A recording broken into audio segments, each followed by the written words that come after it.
अपराध करते हैं, वो हैं 32 अपराध। कितने? और कुछ अपराध तो मुझे अभी भी सामने दिख रहे हैं। सच्ची बोलूं कि नहीं है? भगवान बारह कहते हैं, भद्रे कुछ मनुष्य सेवा करते समय भी अपराध करते हैं, और ऐसे अपराध 32 प्रकार के अपराध हैं, जिन अपराधों को करने से मनुष्य को बचना चाहिए। वो अपराध शास्त्रीय मर्यादा है, अतः मनुष्यों को क्या खाना चाहिए यह भी शास्त्रों ने निर्धारित किया है, और क्या नहीं खाना चाहिए यह भी बताता हूं, सुनो। माधवी, जो भोजन के लिए उद्यत पुरुष हो उसे सबसे पहले भोजन मुझे अर्पित करना चाहिए। उसने अशुभ कर्म ही क्यों न किए हों, फिर भी वह धर्मात्मा ही समझना चाहिए, क्योंकि वो अपने सामने आए हुए भोजन को पहले मुझे समर्पित कर देता है, तो ये सेवा है। जानने वाले पुरुष को प्रतिदिन धान इत्यादि जो भी वो ग्रहण करता है सबसे पहले मुझे अर्पण करे, उसके बाद ग्रहण करे। सब प्रकार के साधनों में सहायक जीवन रक्षणीय अन्न से निर्मित आहार ही सेवन करना चाहिए। अब जो साधन में बाधक है तो मैं उसे बताता हूं। मुझे अपवित्र वस्तुएं निवेदित करने वाला जो खाता है वह धर्म एवं मुक्ति परंपरा के विरुद्ध महान अपराध करता है, चाहे वह महान तेजस्वी क्यों न हो। यह मेरा पहला भागवत अपराध है। अपराधी का अन्न मुझे बिल्कुल भी प्रिय नहीं है, बिल्कुल भी प्रिय नहीं है। जो दूसरों का अन्न खाकर मेरी सेवा करता है, उपासना करता है, यह मेरा दूसरा अपराध है। और यहां तो पूरी जिंदगी दूसरों का भोजन करने में निकल गई।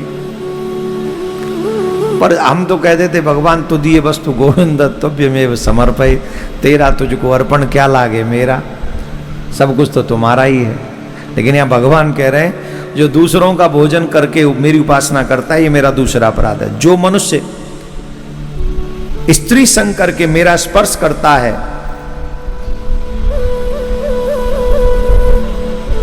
उसके द्वारा होने वाली वह तृतीय कोटि का सेवा अपराध है। इससे धर्म में बाधा पड़ती है। वसुंधरे, जो रजस्वला नारी को देखकर मेरी पूजा करता है, इसे चौथा अपराध मानना चाहिए। देखिए, घरों में माताएं बहन रहती हैं, ये इस अपराध से बचने का हम उपाय बता रहे हैं और कुछ नहीं बता रहे। जब भी कोई पूजा पाठ कर रहा हो और हमें पता हो कि वो पूजा में जा रहे हैं, अच्छा पुरुष लोग तो बहुत संकोच करते हैं इन विषयों में, कम से कम शायद पत्नी से न करें, पर और जो पारिवारिक रिश्ते हैं उनसे तो करेंगे ही करेंगे, उन्हें पता भी नहीं होता। तो देवियों को इस बात पे विशेष ध्यान देना चाहिए। जब पता हो कि हमारे घर के लोग, हमारी माँ ही सही, जैसे माँ पूजा में जा रही है या कोई भी पूजा में जा रहा है और हम रजस्वला स्थिति से गुजर रहे हैं, तो उस स्थिति में स्नान के बाद उनके सामने नहीं जाना चाहिए। कम से कम तब तक नहीं जाना चाहिए जब तक वो पूजा न कर ले।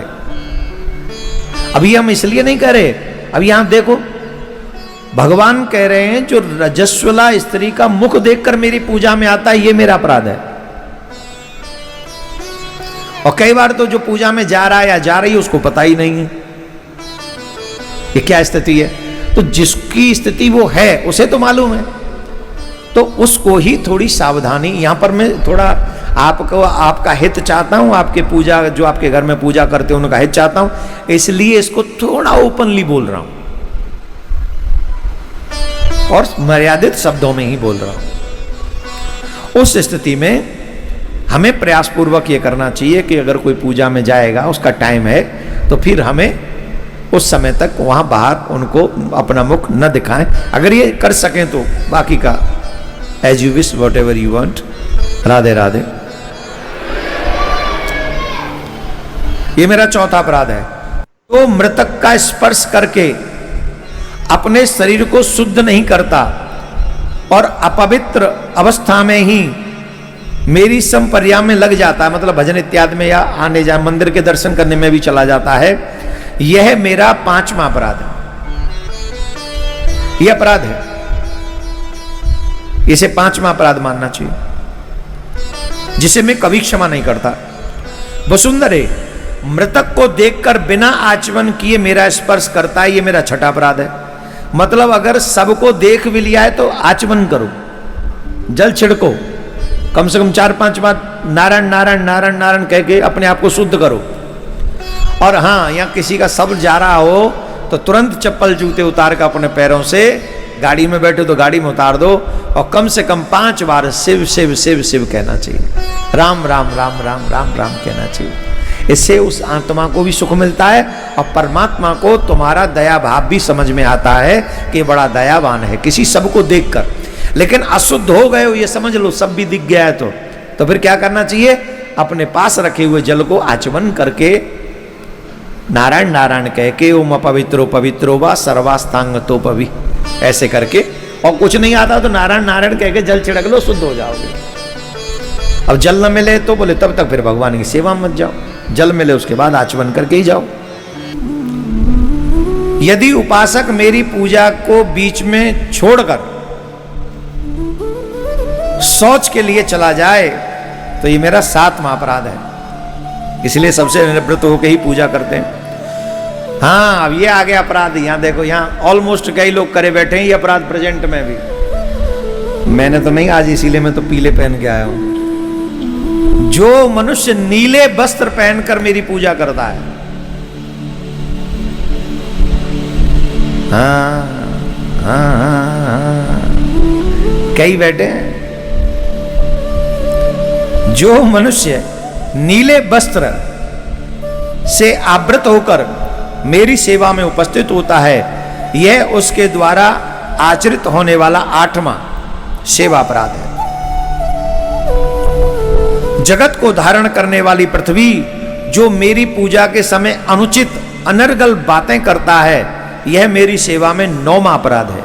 जैसे हम पूजा में बैठ गए और पूजा में बैठकर ही वहां बच्चों को, बड़ा जा रहा ना स्कूल, और देर आ गई और अब बस छूट जाएगी कि मरवाए की छोड़ेगो, वही लग रहे। पूजा में भी बैठे, गोविंदाय नमः कृष्णाय नमः, अरे चलो जा बस निकल जाएगी, नारायण नारायण नारायण नारायण, अरे तेरा बाप ठोकेगो तो जा रो कि ना, मोए ना जीन देगो,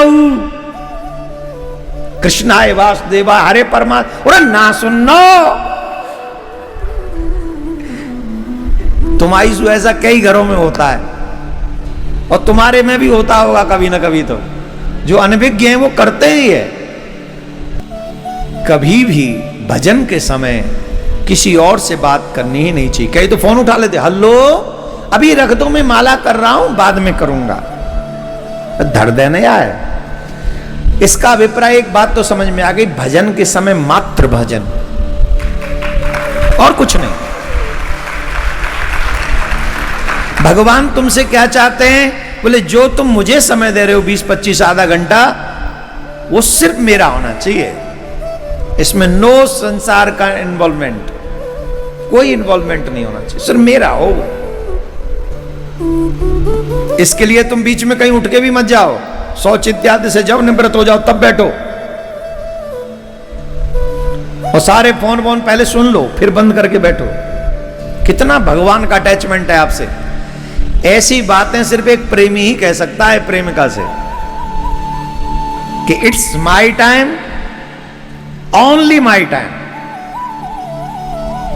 दिस इज योर डिसीजन कि तुम कितना टाइम देना चाहते हो, लेकिन जितना टाइम नित्य दे रहे हो उस टाइम में सिर्फ मेरी इन्वॉल्वमेंट होनी चाहिए और कोई नहीं। कितना सुंदर क्लियर। और तुम कहते हो भगवान तुमसे प्यार नहीं करते। अरे पापियों, तुम समझते नहीं हो, तुमसे ज्यादा प्यार ठाकुर जी तुमसे करते हैं।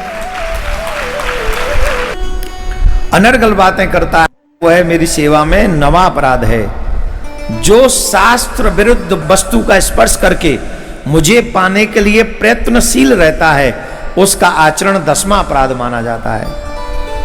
ये जो मनगढ़ंत करते हैं ना मंगलवार वाले दिन हनुमान जी का हनुमान चालीसा, जय हनुमान ज्ञान गुण सागर, कृपा करो गुरुदेव की नाई, और बुधवार को जाके 5 किलो खा खू के आ जाते और रात को पी के आ जाते हैं और फिर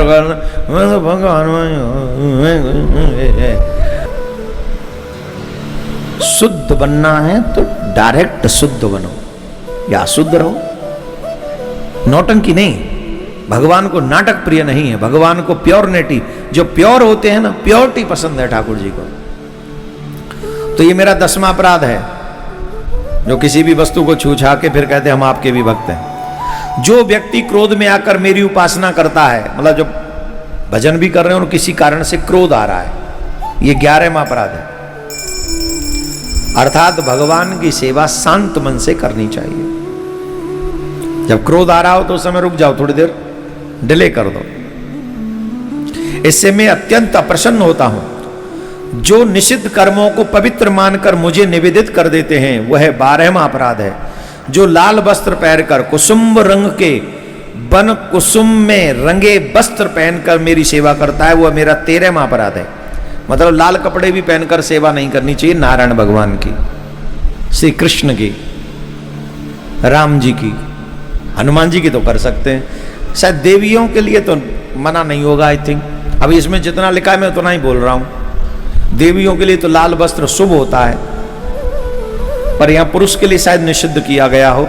अब आगे कभी मौका मिलेगा तो यह भी निर्णय करना पड़ेगा कि स्त्रियों के लिए भी है कि नहीं। फिलहाल यहां लाल रंग की बात आई है, अभी वर्तमान में हमको इतना ही पता चला है, पर देवियों के लिए आई थिंक हमको नहीं लगता कि वो अशुभ होगा, क्योंकि देवियों के लिए तो लाल शुभ माना गया है सभी शुभ कार्यों में।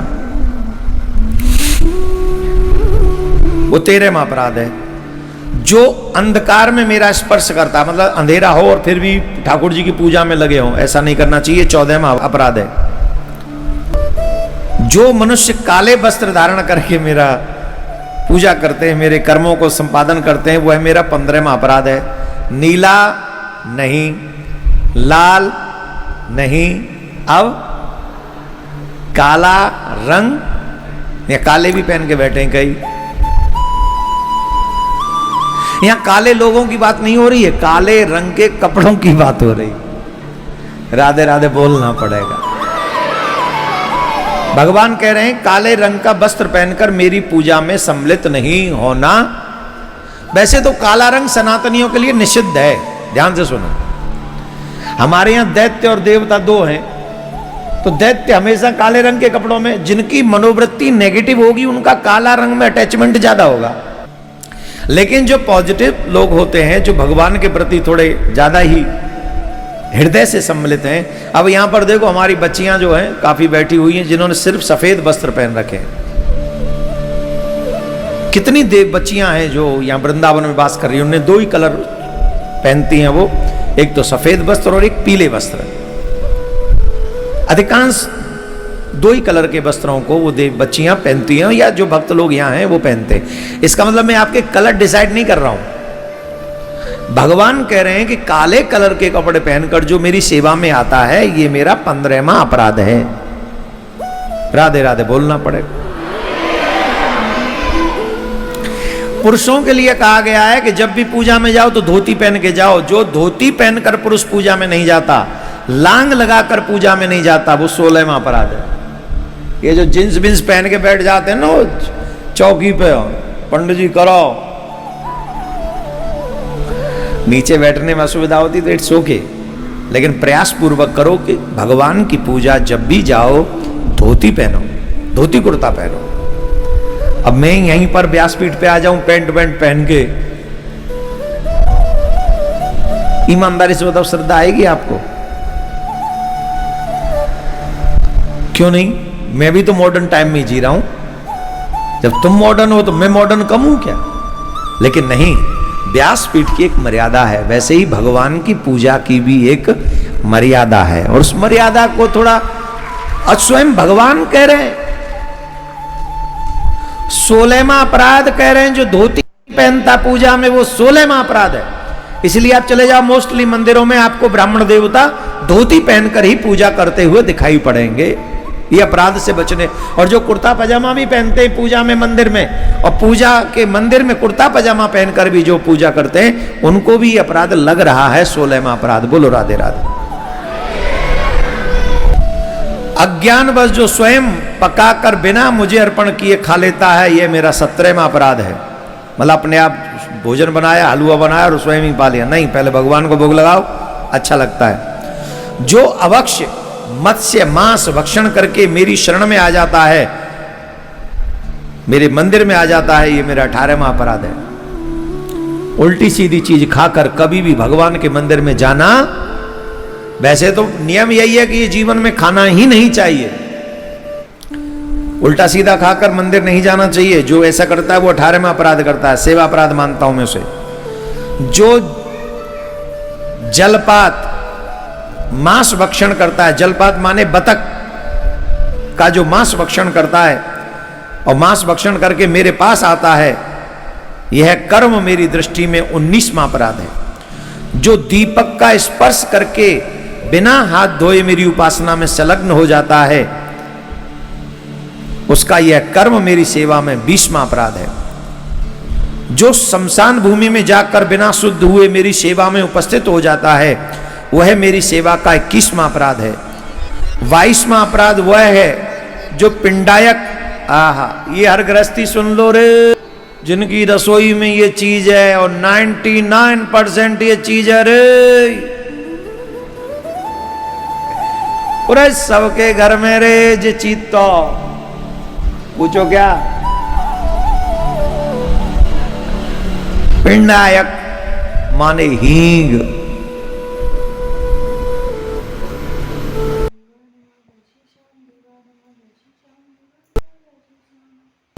उपस्थित होता है, यह अपराध है और यह 22वां अपराध है। जो पशुओं का मांस खाकर और उसके बाद भी मुझे प्राप्त करने का यत्न करता है, इस कार्य को मैं 23वां अपराध मानता हूं। जो मनुष्य मदिरा पीकर मेरी सेवा में उपस्थित होता है, मेरी दृष्टि में यह 24वां अपराध है। जो कुसुम्ब कर्मी का साग खाकर मेरे पास आता है, देवी, ये मेरी सेवा का 25वां अपराध है। जो दूसरे के वस्त्र पहनकर, लयोरी लयो ने तेरी साड़ी में पहन लूं, पहन ले ले ले ले, ये पढ़े ना है तेने 12 भगवान को उपदेश। दूसरे के वस्त्र पहनकर जो मेरी सेवा में उपस्थित होता है, उसके उस कार्य को मैं 26वां अपराध मानता हूं। अपने पास वस्त्र फटे हों, सिले हों, नए हों, पुराने हों, अपने ही वस्त्र पहनकर भगवान की सेवा में जाना चाहिए। हालांकि ऑलमोस्ट अब तो आप लोग इतने संपन्न हैं, अपने ही वस्त्र पहन के जाते हैं। वैसे घर में भी हो तो भी अपने वस्त्र किसी को नहीं देने चाहिए और किसी के वस्त्र पहनने नहीं चाहिए। उनके वस्त्रों के पहनने से उनकी एनर्जी आपको डिस्टर्ब कर सकती है। और आपकी जानकारी के लिए बता दें, जितने भी ये तांत्रिक वांत्रिक टोना टोटका करते हैं, ये कपड़े ही मंगाते हैं तुम्हारे।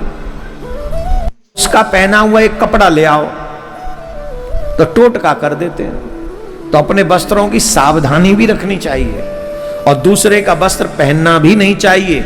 और वैष्णवों को इस बात पे इसलिए विश्वास कर लेना चाहिए कि भगवान ने यहां पर स्पष्ट कह दिया, जो दूसरे के पहने हुए वस्त्रों को पहनकर मेरी सेवा में आता है, तो ये मेरा अपराध है।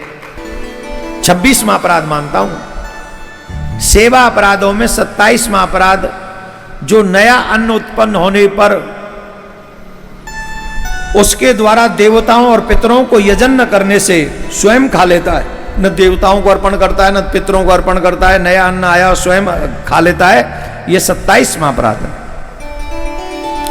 जो व्यक्ति जूता पहनकर किसी जलाशय या बावरी पर चला जाता है, गंगा के तट पे जाओ, जमुना के तट पे जाओ, जूते बाहर उतार दो, पैदल जाओ। कोई तालाब भी मिले तो तालाब पे, कुआं पे भी कभी जूते पहनकर नहीं जाना चाहिए। जो जूते पहनकर जलाशय बावली पर चला जाता है, इस कार्य को मैं 28वां अपराध मानता हूं। गुणशालिनी शरीर में ओहटन लगाकर जो बिना स्नान किए तेल लगाकर ओटन लगाकर बिना स्नान किए मेरे पास चला आता है, यह 29वां अपराध है। जो पुरुष अजीर्ण से ग्रस्त होकर मेरे पास आता है उसका यह कार्य मेरी सेवा में 30वां अपराध है। हे देवी, जो पुरुष मुझे चंदन और पुष्प अर्पण किए बिना ही पहले धूप देने में ही तत्पर हो जाता है, यह भी 31वां अपराध है। तो पहले क्या करना है भैया? पहले पुष्प दो, चंदन लगाओ भगवान को, उसके बाद आरती करो। डायरेक्ट आरती नहीं कर देनी चाहिए, तुलसी चढ़ा दो भगवान के ऊपर, पुष्प चढ़ा दो भगवान के पास। और माली देर से चढ़ाए तो कोई बात नहीं भैया, आरती फिर देर से करो और क्या करें, माली जब देगा तभी पूजा करें। लेकिन इस कार्य में गृहिणी को भी सहयोग करना चाहिए। जब देख रहे हो कि पति पूजा में जा रहे हैं, पूजा में किस किस वस्तु की आवश्यकता है, तो पूजा के लिए देवी को वो सब सामान वहां रख देना चाहिए। खुद भी पूजा न करती हो और सिर्फ पति की पूजा में सपोर्ट करती हो तो 50% उसी समय उनके अकाउंट में शेयर हो जाता है।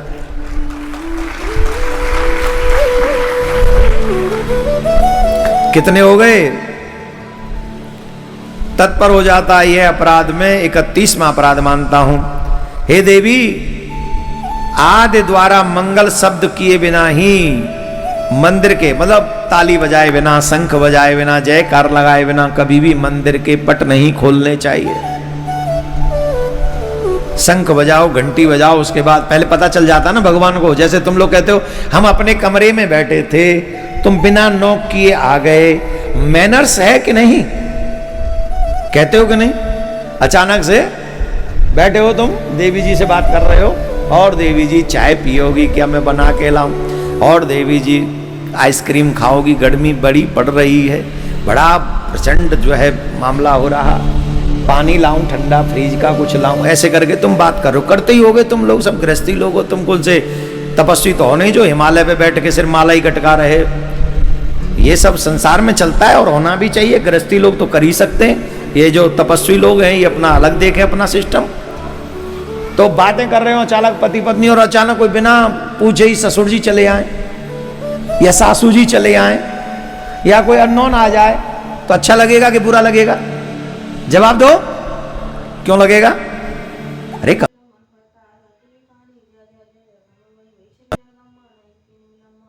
नोक करके तो आते, हम थोड़े सावधान हो जाते। वैसे ही भगवान भी कहते हैं कि जब पट बंद है तो हम न जाने कौन सी प्राइवेसी में है, इसलिए हमेशा हमारे पट खोलने से पहले या तो शंख ध्वनि करो या मंगल आचरण करो या ताली बजाओ या कोई ध्वनि करो, कुछ ऐसा करो जिससे भगवान को पता चल जाए कि अब हमें सावधान हो जाना चाहिए। और जो ऐसा नहीं करता है ये 32वां अपराध है। बोलो राधे राधे।